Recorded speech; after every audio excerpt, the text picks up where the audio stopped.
Dan tentunya ini akan lebih malam lagi kita melihat dan makin deg-degan. Tentunya sebagai Indo Pride ya, kita inginnya melihat adanya Grand Final Indo lawan Indo. Oh, pasti. Jelas. Pasti. Yes, maka dari itu kita doakan semaksimal mungkin. Dan good luck untuk Onyx dan juga AP Brain. Langsung saja kita lihat untuk game keempat AP Brain melawan Onyx. Kita tetap harus semangat untuk mendukung dan di rumah juga jangan kendor kolom komentar. Ramaikan dukungan kalian. Kali kita akan menuju ke arah game yang sangat menentukan apakah masih berlanjut 5 game atau Onyx harus turun ke lower bracket. Ya, tapi yang aku suka untuk dari game kali ini adalah ini junglernya. Ini bukan jungler yang in and out. Ini jungler yang kalau udah komit antara lo survive atau lo tumbang. Gak ada yang namanya kabur-kaburan. Dengan mengambil ke arah Fredrin dan juga Basya di masing-masing kubu. Tapi kalau kita ngelihat dari mid laner power yang dimiliki oleh Onyx dengan Sans membawa Yves, menurutku ini bakalan menjadi salah satu winning factor juga untuk Onyx. Ingat, Void Crystal itu slow-nya bakalan parah banget efeknya ke arah Baxia dan juga Terizla. Alright, dan bahkan kalau bisa kita bilang juga ini salah satu hero power dari Sans itu sendiri, dari Eve. Tapi di arah belakang, Boots lagi akan menjadi sosok yang akan diandalkan oleh para pasukan dari Onyx untuk menuju ke arah Super Marco. Iya, Tapi ini dengan talent seperti ini, Boots punya mobilitas yang cukup oke sih. Sama dia memang udah diprioritaskan untuk 1 by 1 kayaknya. nggak cuman itu doang, kalau kita ngelihat ke arah Sans juga dia ngambil weapon master gitu loh untuk memaksimalkan damage-nya lagi dengan memberikan attack tambahan dari magic power sebanyak 5% per item dan juga dari skillnya. Tapi selebihnya dari itu, kita melihat bahwa ada focusing mark juga dari Angela yang membuat harusnya ada damage tambahan kalau Ogwen masuk ke dalam salah satu player dari AP Brand. Informasi yang sangat mahal untuk OEXP laner bisa didapatkan itu dengan tidak adanya flicker. Dan Turtle telah terbuka. Ini harusnya Kairi akan lebih pede lagi untuk bisa mendapatkan Turtle kali ini. Akankah coba dimanfaatkan pergerakan dari seorang Kairi yang tidak ada flicker, Blatzus di depan sana. Masih ada Angela, Boots is coming, masih ada View. Tapi Retribution akan coba didapatkan oleh siapa kali? Kairi! Walaupun dapat Retribution tapi first blood harus di tangan dia karena damage yang besar dari seorang View. Benar-benar memberikan burst yang tidak bisa ditahan oleh seorang Kairi. Tapi mundur ke arah belakang, Boots mencoba diselamatkan. Akankah ada pertukaran kali ini? Boots harus menjadi korban kedua. Keganasan dari AP Brand.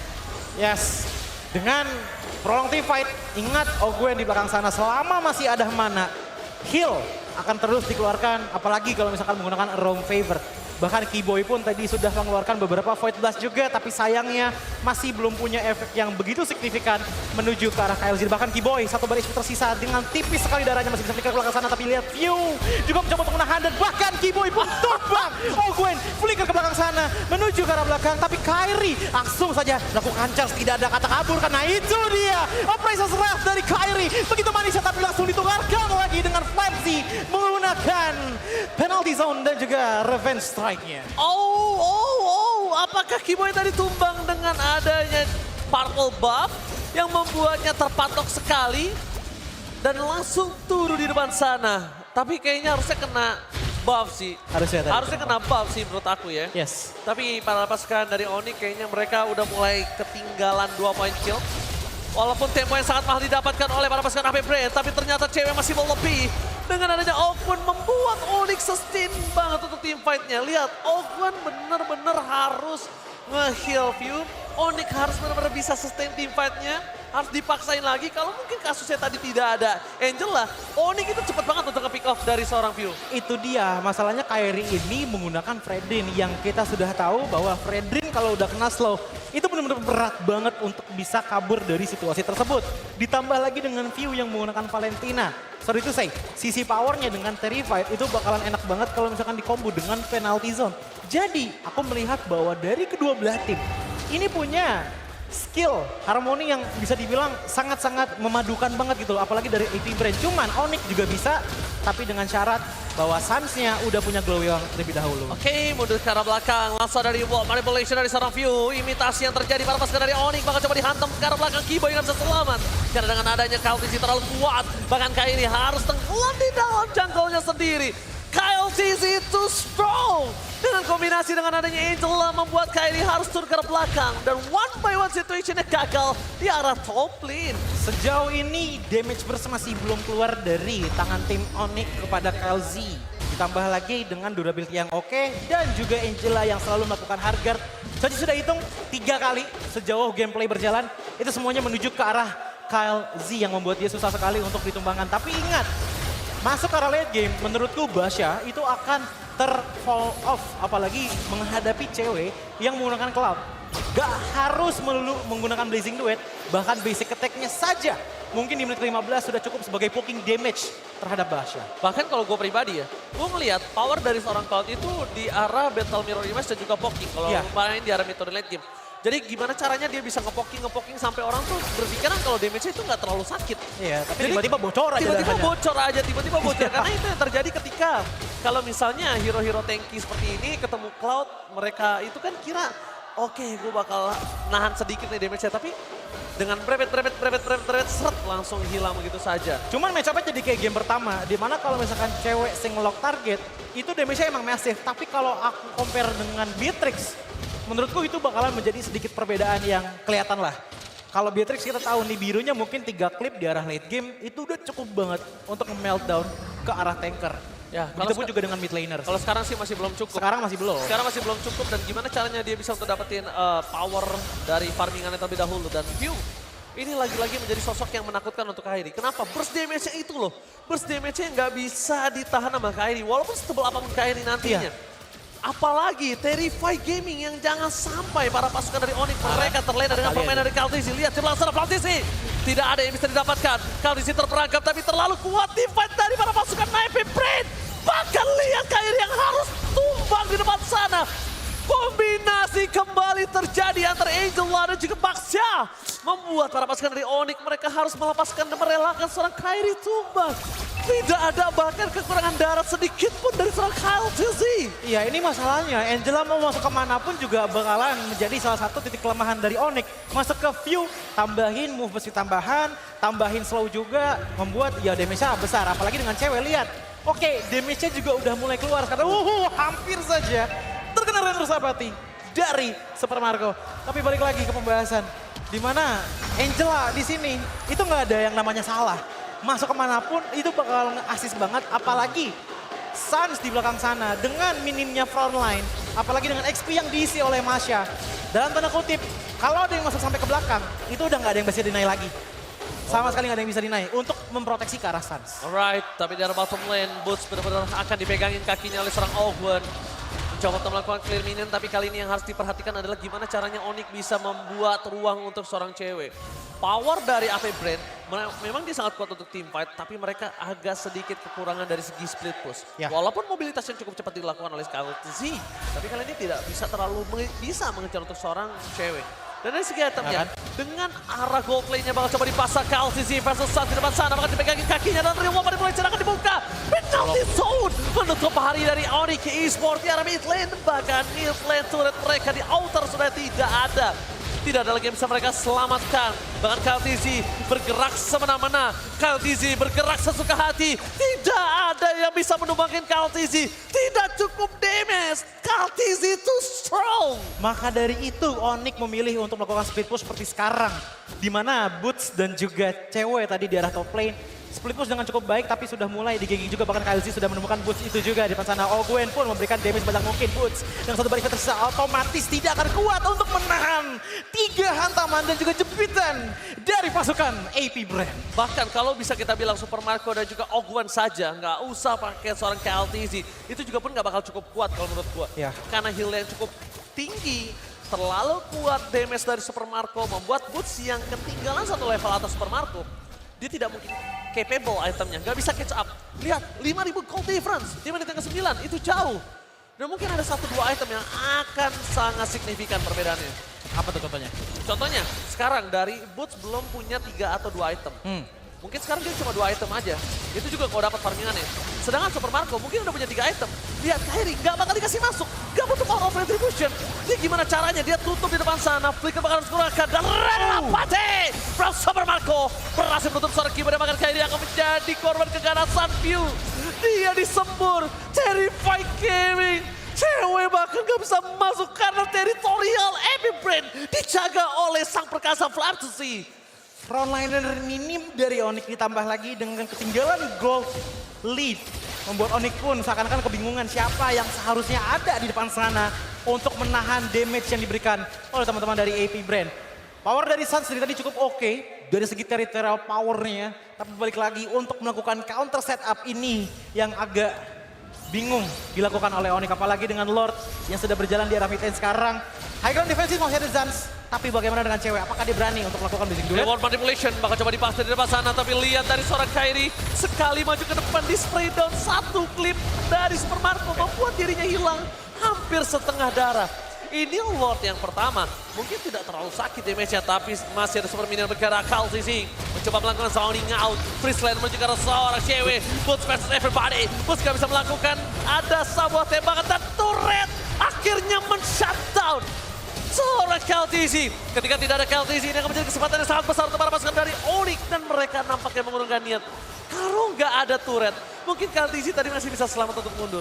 Ya, yang menjadi hal yang sangat menekankan dari Onyx adalah gue dengan focusing mark sih menurutku.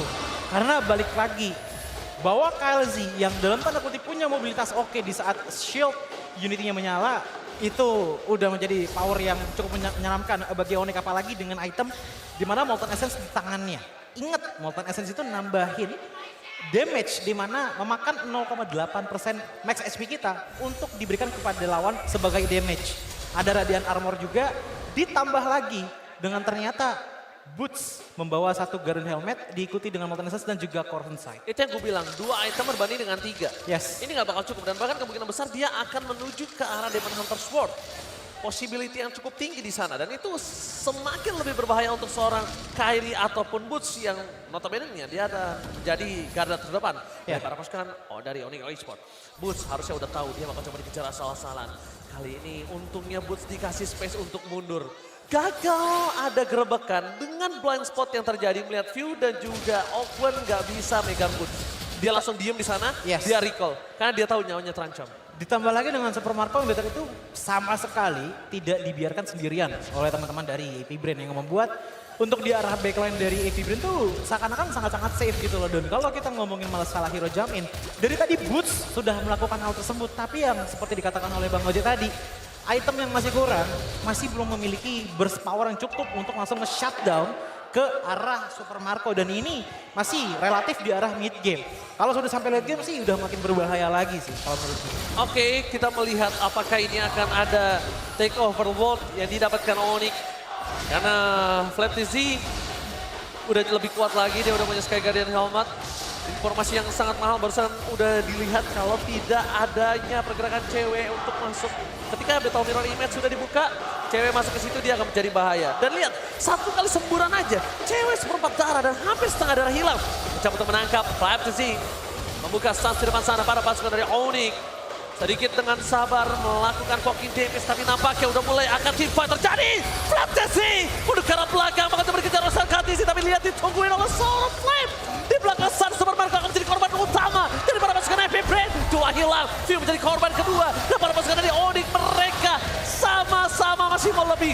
Lihat damage yang diberikan oleh Kaltisi. Kyrie too strong, mencoba diberikan. Masih ada Sun, spamming point kristalnya dan Boots, it's coming. Oakwood menjadi pilihan utama. Where are you going, Oakwood? Tapi nampaknya Oakwood gak tercapai. Karena dia masih bisa mundur ke arah belakang dengan flickernya para pasukan dari Onyx. Mereka teamfight-nya cukup lama dan Apres run. But not top. Seorang Oakwood mencoba diselamatkan dengan reward manipulation. Masih ada penalty zone. Kyrie tumbang. The power of retribution. Tapi mereka akan coba menutup. Flaptizi.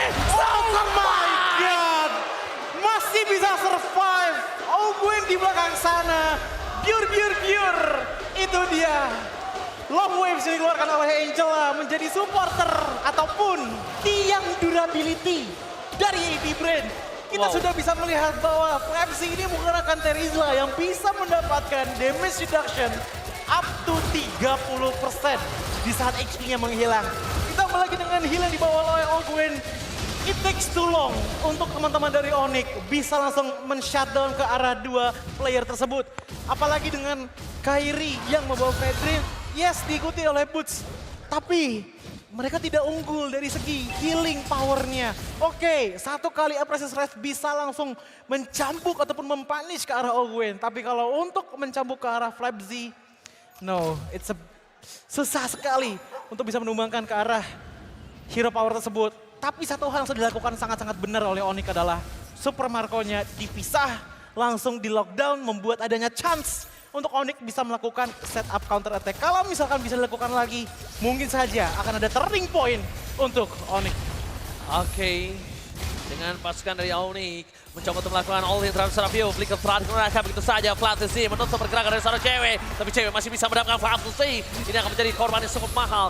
Tidak ada laner yang miliki dari para pasukannya Everbrand akan coba dipaksa. Kyrie kali ini udah mulai harus berpikir 2 kali lagi sebelum dia bisa menangkap seorang Flatzy. Dan karena flicker dari Flatzy tadi gak terlalu berimpact oleh seorang cewek. Ya, ini udah mulai mereda dari segi kondisinya. Bahkan damage leaderboard, walaupun teman-teman dari Onyx lagi fall off dengan perbedaan network di angka 6.000 Suns, tetap bisa memberikan damage yang paling tinggi untuk di menit 15 kali ini dengan 60.000 damage yang dikeluarkan. Tapi Onyx sudah mulai berasa my damage. god, ini bom masih turbulation telah dibuka, tapi spray down from Super Marco. Tidak ada flicker kali ini untuk para pasukan dari Flatzy. Tidak bisa menuju ke blakan. Damage terlalu besar. Dan Alisal for defensive. Press one-nya gagal. Tidak berhasil mendapatkan apa-apa, tapi shutdown yang terjadi oleh Pulse. Thunderclap yang sangat mahal membuat Pulse berhasil mendapatkan 1 point kill. Mundur ke arah belakang, para pasukan dari Onyx mereka sadar telah mendapatkan keuntungan yang sangat mahal. No Flatzy for this time. Tapi walaupun begitu mereka tidak bisa melakukan ult karena ult masih terlalu jauh. Oke. Yes, cewek dengan cloud-nya sudah mulai kelihatan bisa membocorkan HP dari KLZ. Tadi kita lihat dengan blocking damage yang dikeluarkan oleh cewek itu cukup banget untuk bisa hampir saja menumbangkan ke arah KLZ. Menurutku untuk Onyx di menit kali ini, power yang mereka bisa andalkan untuk bisa memenangkan game kali ini adalah kiting power mereka. Mereka bisa front to back dengan cewek dan juga Suns asal tidak terkena pocket on string dari seorang Ogwen. Untungnya dengan adanya Battle Mirror Image sepertinya pelarian cukup masih mudah dilakukan oleh teman-teman dari Onyx. Tapi untuk Kyrie yang dari tadi harus mencari solusi bagaimana caranya di saat Kyrie masuk ke arah front line. Dia tahu di saat dia tidak bisa pulang, tapi setidaknya ada trading yang baik untuk Onyx. Entah itu menumbangkan ke arah Super Marco ataupun View. Dengan View itu hanya butuh 2 skill source saja untuk bisa hampir one shot ke arah seorang cewek. Dan Lord akan hadir dalam 3 detik lagi. Oke, Lord sudah hadir. KLTC sudah berada di garis depan. Kalau melihat para pasukan dari Onyx, mereka akan coba mengejar seorang cewek. Bahkan retribution telah dikeluarkan, informasi yang telah diberikan ini adalah tidak ada retribution dan tidak ada sprint. Kalau ngomongin soal untung, ini mungkin agak lebih di arah KLTC. Karena dia tidak terlalu lama seperti sprint seorang cewek. Tapi lihat Ogwen telah keluar dari hardguard-nya. Udah ke arah belakang, fokus dari seorang Pulse. Terus ke arah seorang Ogwen, oleh begitu saja. Tapi satu momen kill, Flatzy nampaknya tidak terlalu berarti karena Blast into it. Terlalu cepat, membuat View berhasil mendapatkan satu momen kill dari seorang cewek. Flatzy hanya immortality-nya saja yang pecah. Dan dia tidak bisa ditumbangkan. Karena cewek sudah tumbang oleh seorang View. Sama-sama bermain backline. Kalau kalian sadar, Onyx ngincer backline dari Everbrand. Sedangkan Everbrand juga ngincer backline dari Onyx. Jadi sama-sama backline yang diserang. Dan bahkan kalau misalkan kita ngelihat dari Suns itu sendiri ya, dia tuh sempet gak bisa kabur di arah early game-nya. Tapi sekarang untuk di arah backline itu sudah mulai diamankan. Karena kenapa? Bukan karena ada yang jagain, tapi Boots-nya juga ngincer ke arah backline yang membuat fokusnya justru ke arah Boots. Dan Suns pun dilepas begitu saja membuat dia memiliki territorial power yang sangat kuat menggunakan Yave-nya. Oke, KLTC standby on position. Dengan adanya hardguard, tanda mark dari hardguard ini membuat para pasukan Onyx harus bubar. Dan mereka sadar, mereka harus dorong dari laning di arah bottom lane dulu sih. Kalau Onyx, kalau mereka ingin bisa mendorong dari segi laningnya. Top lane udah pasti kedorong, karena dari Angela itu agak terlalu lama kalau untuk melakukan clear minion. Tapi mereka bisa possible-nya dorong di arah mid terlebih dahulu. Dorong sedikit, biarkan Boots mencari di mana yang harus bisa dimakan di arah belakang. Karena Kyrie udah megang lordnya, KLTC akan all in sebentar lagi. Dan para pasukan dari Onyx, mereka telah mendapatkan informasi di mana Super Marco berada. Dengan adanya Raynor Apathy yang sudah dikeluarkan Choji. Seperempat saat terakhir, para pasukan dari Onyx, mereka udah mulai membuat barikade untuk seorang Kyrie bisa bertahan di arah load. Mereka mencoba mengejar Flatzy, maka coba dipasang begitu saja. Tapi KLTC masuk ke dalam, para pasukan dari Onyx, mereka mencoba untuk memasak KLTC. Tembakan retribution from KLTC! Berhasil didapatkan, tapi bukan itu masalah utamanya. Gimana caranya mereka bisa mempertahankan lane mereka? Walaupun begitu, KLTC harus menjadi korban keganasan. View, di one manipulation, Raynor Apathy, gagal the plastic from cewek.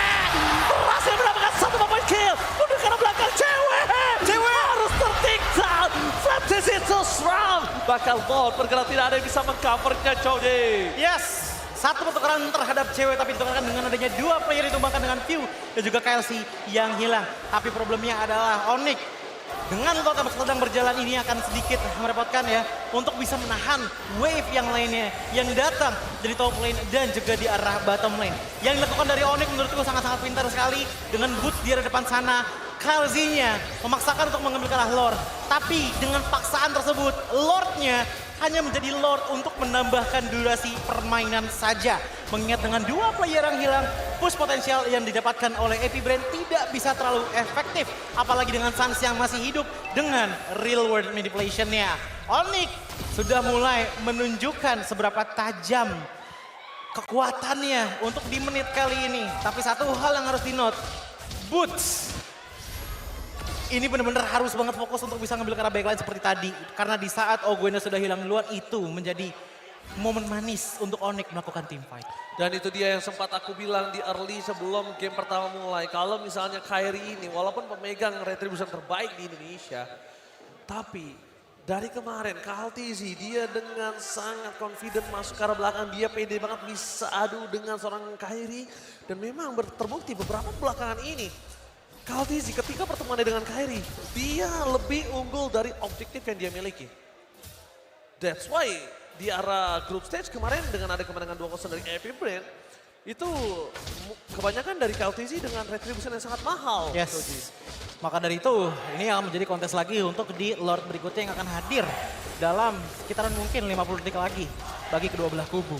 Nah, menurutku setup dari Onyx tadi udah cukup bagus. Tapi emang ada beberapa momen kecolongan dengan adanya KLZ yang tadi masuk ke belakang dan juga View yang mungkin bisa saja hampir mau one shot ke arah cewek. Cuman ingat, Keyboy di sini juga menggunakan ke arah Novaria yang dimana dengan menggunakan Astral Echo-nya dan juga Astral Recall-nya, seenggaknya masih ada bush yang bisa dibuka seperti sekarang dimana View dikomitkan. Dipaksa, Flicker telah dikeluarkan, View-nya hilang. Tidak ada power mid lane, 1 menit yang sangat mahal. Tandanya ini akan menjadi Lord tanpa ada View. Ketika tim fight 5 versus 4, mungkin yang harus dilakukan oleh para pasukan dari Onyx adalah gimana caranya dia bisa landing di area bottom lane, didorong dulu. Dia dapetin inner turret terlebih dahulu. Dan kalau misalnya AP Brand memaksa tim fight, gua harap mereka akan tim fight dan menghantam para pasukan AP Brand terlebih dahulu. Iya, karena satu resource damage sudah hilang. Dengan ada Valentina otomatis lihat bagaimana Onyx langsung nge-burst ke arah Lord di menit yang ke-22 kali ini. Ditambah lagi dengan wave minion yang cukup rapi untuk Onyx. Ini sepertinya cukup possible untuk Lordnya diambil oleh Onyx. Oke, free. Oke, free. Kali ini Choji. Yes. Karena balik lagi minion jalan, lihat di arah top lane, di arah bottom lane udah mulai dirapiin juga oleh teman-teman dari AP Brand. Oke lah, inhibitor turret di arah mid lane-nya sudah bolong. Tapi Choji yakin Onyx bakalan cukup kuat untuk menahan wave juga yang ada di arah mid lane. Oke, Lord diamankan oleh Onyx. Kalau gitu Istora mana tepuk tangannya? Wow, benar-benar masih bisa memiliki waktu untuk bisa menuju ke arah base mereka. Tapi waktu ini apakah mereka cukup, Choji? Blood Wings di tangan Sans. Itu bakal sakit banget. Itu bakal perih banget. Lihat pocket damage terjadi. Mundur ke arah belakang. Best friend telah dipecahkan. Para pasukan dari Onyx. Mereka mencoba untuk mendapatkan seorang KLTZ udah mulai terperangkap. Tidak ada harga. Langsung ada dapat satu momen kill. Landing red from cewek menuju ke arah belakang. Dan Field. Weston Sunshine satu team. Masih ada Weston Sunshine. Tapi base-nya terbuka